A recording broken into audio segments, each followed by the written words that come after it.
Bisnis PayTrend itu sendiri sebenarnya sih bisnis biasa ya, main di transaksi-transaksi gitu kan. Orang kan insya Allah pasti beli pulsa, bayar tagihan telepon, handphone, bayar listrik, beli pulsa listrik. Kita tuh main di situ gitu, jadi belilah di PayTrend gitu, beli dah coba di PayTrend. Kelebihannya apa gitu kan ya? Kelebihannya banyak. Caranya teman-teman yang ikut itu tiap hari dapat training motivasi dan inspirasi lewat gadget, lewat online dengan password ID dia gitu. Nah ini sebenarnya kalau dilihat hampir semua yang kami lakukan ini sebenarnya mah strategi gitu. Ada orang yang bisa langsung dikasih tahu ayat, dikasih tahu hadis gitu. Tapi ada orang yang disuruh masak dulu, diajarin masak dulu, atau pintunya pintu olahraga, atau pintunya pintu jalan-jalan, atau pintunya pintu makan-makan. Ada. Nah, termasuk pintu bisnis, pintu nyari duit. Pada saat dia udah tergabung ya kita ajarin dia tuh apa-apa yang bisa kita ajarin buat memperbaiki sama-sama kehidupan kita, mengubah sama-sama kehidupan kita ke arah yang lebih baik lagi gitu. Jadi ada juga yang bisa masuk ngelot itu fashion. Nah, kita masuk ke industri fashion. Tapi orang-orang yang begitu tergabung di industri fashion kita ajak duha, ajak tidak berbohong, ajak jujur, ajak bertanggung jawab, ajak membantu. Gitu. Nah, ketika orang kemudian bayar pulsa di kita, beli pulsa di kita, bayar listrik di kita, bayar pulsa listrik di kita, ya. Kemudian bayar yang lain tuh, tagihan kredit ini, kredit itu, BPJS termasuknya, beli kereta api, punya tiket, pesawat, segala macem. Nah, kita kemudian bagiin jadi levelnya apa? Ya, keuntungan kita dari administrasi. Nah, ini kan menjadi keuntungan semua orang, semua lembaga, semua perusahaan yang main di industri payment. Jadi ketika kita misalkan beli di swalayan A, di swalayan B, tiket kereta api misalkan, itu mereka dapat 7.500, kita juga dapat. Nah, bedanya mereka dikit buat organisasi mereka, buat badan mereka, buat usaha mereka. Nah, saya bagi kepada siapa secara sistem. Kok orang bisa beli di PayTrend, informasi dari mana? Nah, kita bagi itu sesuai dengan kemudian pekerjaannya dan usahanya masing-masing. Kita bikinin sistemnya. Adapun tentang pokoknya sendiri nggak ada yang kita tambah. Jadi kalau perusahaan misalkan sekian ya sekian, fee-nya aja, fee transaksi gitu, yang kita kemudian aturin, puterin, bagiin. Orang beli pulsa listrik, bayar listrik di kita, nambah nggak? Nggak nambah. Tapi kita dapat tuh, kita ada di administrasi dan kita dapat fee-nya. Nah, itu yang kemudian kita bagi. Jadi insya Allah lah, mudah-mudahan. Apalagi kemudian ada teman-teman yang lebih mengerti bisa memberikan kami kebaikan, insya Allah kemudian bisa lebih baik lagi, karena transaksi ini juga menjadi darah bagi ekonomi, dan tidak ada kehidupan manusia yang lepas dari bayar membayar gitu. Besok ke depannya kita sudah lakukan, insya Allah makin membesar, pasar nanti pakai PayTrend. Jadi orang-orang belanja ikan, sayur, daging, segala macam, tinggal bawa handphonenya aja, tinggal tap aja, der gitu, bayar sudah. Ada warteg-warteg yang sudah jalan dengan PayTrend, ada restoran-restoran Padang, restoran Sunda yang jalan dengan PayTrend. Kalau datang anggota PayTrend di situ, karena si pemilik warteg, si pemilik kios, si pemilik warung makan, rumah makan Padang, si pemilik kemudian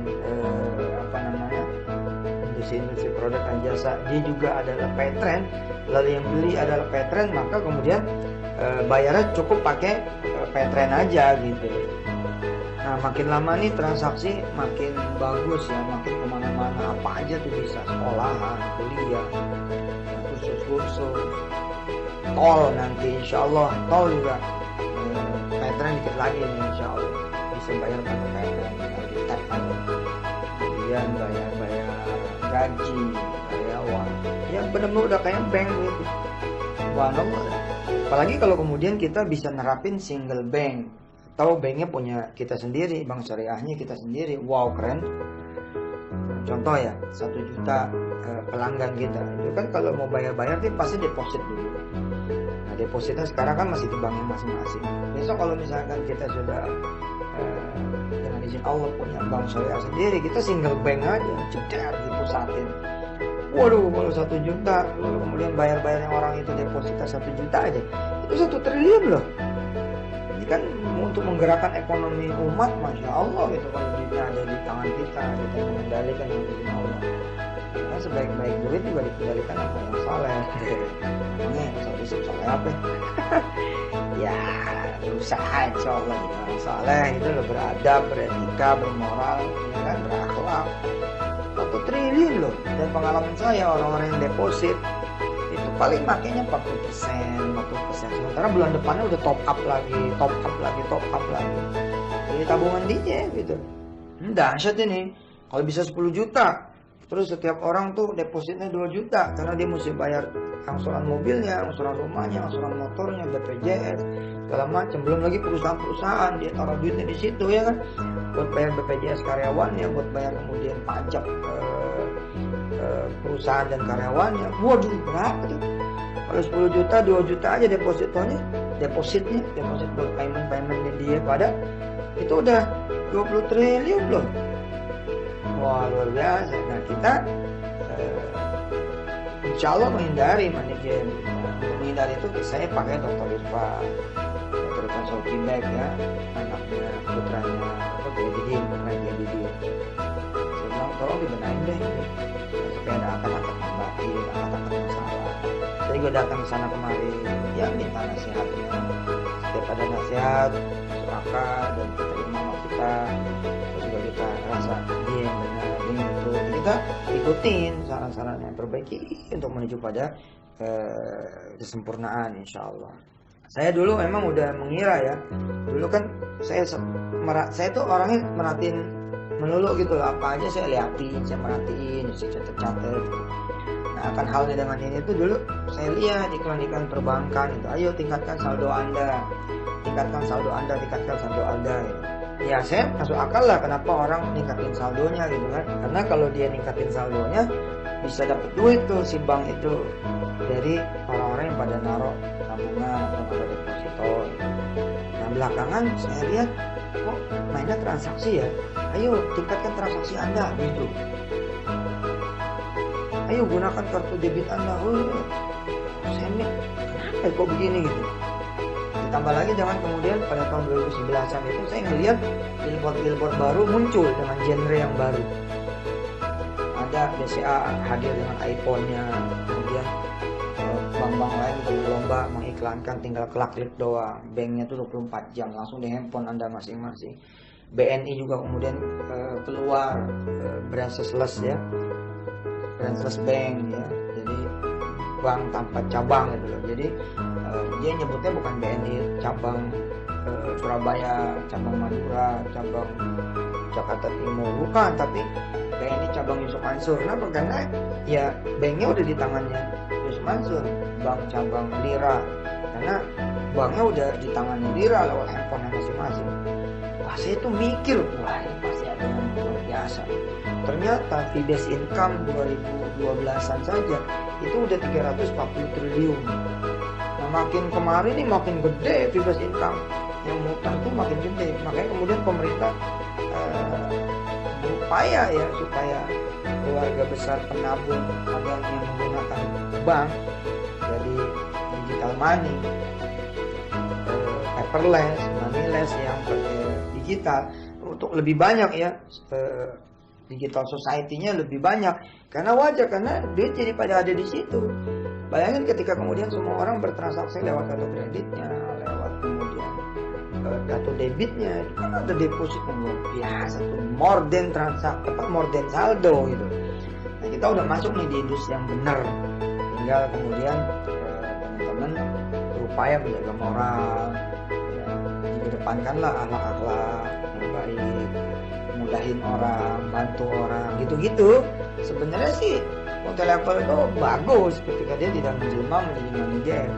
Saya nulis buku, ketika saya nulis buku, saya main ke Gramedia, ke Wali Songo, ke Gunung Agung, atau toko buku. Saya nggak dapat diskon loh. Padahal saya yang punya bukunya, saya nulis bukunya gitu. Terus ketika saya bilang ke jamaah, bagus loh buku saya. Ketika saya bilang ke teman saya, ke saudara saya, bagus loh buku ini. Yuk, saya temenin. Udah mas saya temenin, saya anterin, saya tetap nggak dapat apa-apa gitu. Terima kasih juga enggak gitu loh. Nggak dapat diskon, dia nggak dapat diskon tuh teman saya, sahabat saya, kawan saya, jamaah saya, ya, orang-orang yang saya kasih tahu. Saya ya apalagi ketika dia senang sama bukunya, kemudian dia sampaikan lagi kepada yang lain, sampaikan lagi kepada yang lain, sampaikan lagi kepada yang lain, ya tetap aja nggak dapat apa-apa karena memang sistemnya tidak mengenali bagi reward, bagi hasil, tidak mengenali itu. Nah, pemerintah kan sudah menetapkan payoutnya maksimum 40%. Lebih dari itu patut dicurigai. Kami alhamdulillah Petren kita ini alhamdulillah ini sudah standar regulasinya dari A sampai Z. Apliknya kita beresin alhamdulillah udah lama kita jadi anggota aplik. Resmi, pajak kita bayar yar.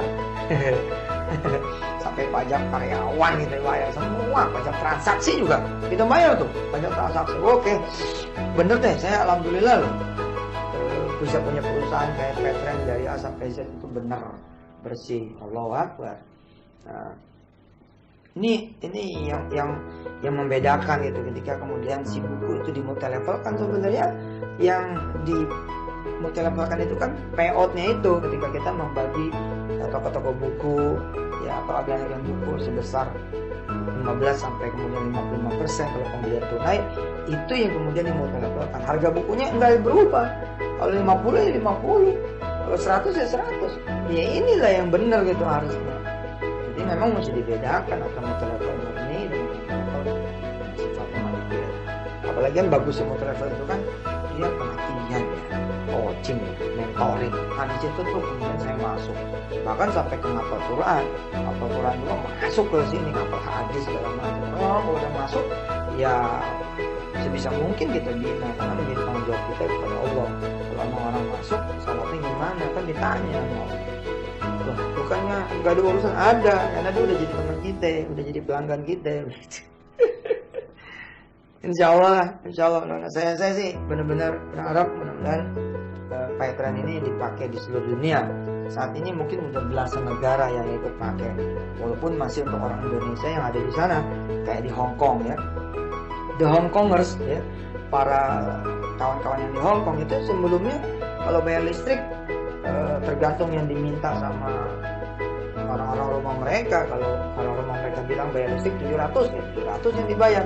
Nah setelah mereka daftar, mereka jadi tahu, oh ternyata bukan 700 kan. Begitu dia daftar nih kan keluar tuh, dia mau bayar listrik kan keluar ya sampai koma-komanya, misalkan bayar listrik ternyata cuma 134.129 rupiah. Dan begitu keluar kan dia jadi tahu, waduh selama ini kita dibohongin nih ya, gitu. Orang Taiwan, orang Singapura. Ada teman saya di Mekah, tinggalnya di Mekah 2 tahun penuh dia percayakan jagain rumah dia di Ciledug ya. Dia pasang saudara dia yang nggak kerja, dia gaji. Kemudian urusan pembayarannya dia transfer listrik, air, apalagi tuh listrik, air, apalagi tuh termasuk pulsa dia juga kalau habis minta kepada dia gitu.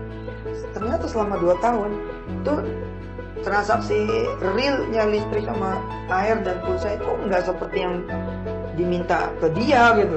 Dia taunya apa? Ketika dia udah jadi anggota Petren, dia daftarin ke tuh listrik, dia daftarin, nomor handphone dia daftarin, segala macam, termasuk tagihan motor segala macam. Wah, udah dibagi duit ternyata masih melebihin juga ya. Pakai Petren nggak bisa. Kenapa? Karena kan ini digital, kelihatan dong angkanya. Oh gitu. Insya Allah dalam waktu yang tidak berapa lama lagi kita bisa kirim uang seperti Western Union. Insya Allah nggak lama nih. Insya Allah dikit lagi, sebentar lagi Insya Allah. Kasih. Oh iya, satu lagi. Perusahaan-perusahaan kan pada bingung tuh ya. Termasuk lembaga-lembaga pendidikan juga pada bingung untuk bagaimana caranya meng-coaching dan mementor.